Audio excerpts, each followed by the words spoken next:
Let's discuss this live now with John Laughland, a political scientist and international studies specialist. Pope Francis has referred to Daria Dugina as an innocent victim. Why has this comment sparked such discontent among Ukrainian officials? Well, you're right to use the word officials in the plural because you've quoted the Ukrainian ambassador to the Holy See, but there was an advisor in the presidential administration in Kiev who also made a remark about Daria Dugina, describing her as a propagandist and not offering any sympathy, but instead implying, as the ambassador did, that she deserved to die. It makes your blood run cold when you read these kinds of things. Firstly, because we all assumed that Alexander Dugin was the target and that his daughter Daria got into the car in his place by accident. But these Ukrainian officials seem to be saying that she was the target after all.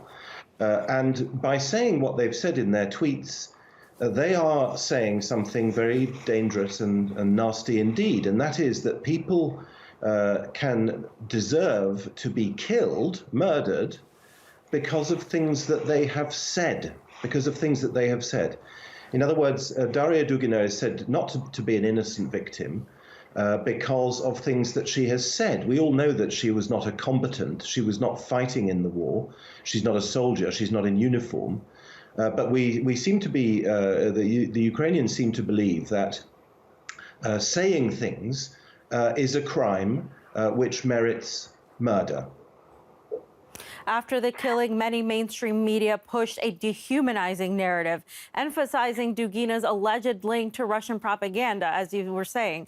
But now we see the pontiff focusing on the tragic loss of her life.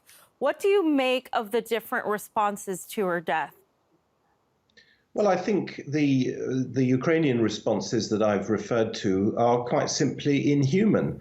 I can't see how anyone can fail to have sympathy for the brutal death of a young woman.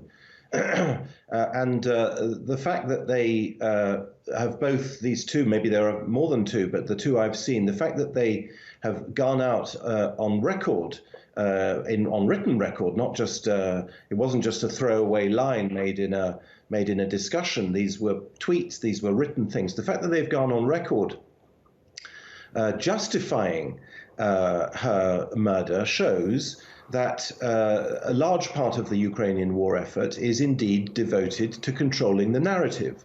It's almost as if the narrative is more important than the actual military power on the ground. The Ukrainians seem to think that if they win in the blogosphere, that they will somehow win in reality. Of course, I don't think that that's true. I think that ultimately this will be decided on the ground. But it shows the extent to which they are determined to control the narrative. We saw it, of course, when the Amnesty International report criticized Ukrainian military tactics. That provoked absolute fury in Kiev, because any criticism of Ukraine is equated in their mind with Russian propaganda, and they regard people who produce this so-called Russian propaganda as worthy of murder, worthy of being murdered, as I've said. Vatican watchers have noticed the pontiff has been very careful with his words of sympathy when it comes to the Ukraine conflict. Why do you think that is? Well, I think he comes from Latin America.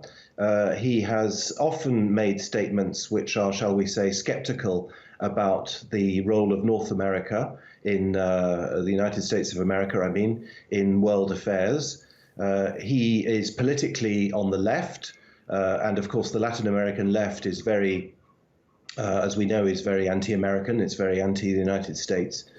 And there is, of course, also the fact that early on in his papacy, he met the Russian patriarch Kirill in Cuba and seemed to want to establish links with what is, after all, the biggest of all the Orthodox churches.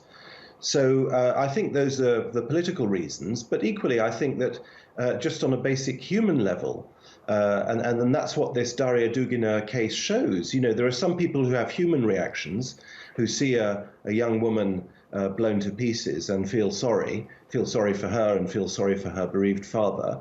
And there are other people whose reactions are not human. They are, on the contrary, inhuman, because they display no sympathy at all for what, up until now, we all believed was a tragic, as it were, accident, to the extent that she was not the target. But once again, these statements justifying her murder imply that she was actually the target after all. And, I do think that this was an act of terrorism.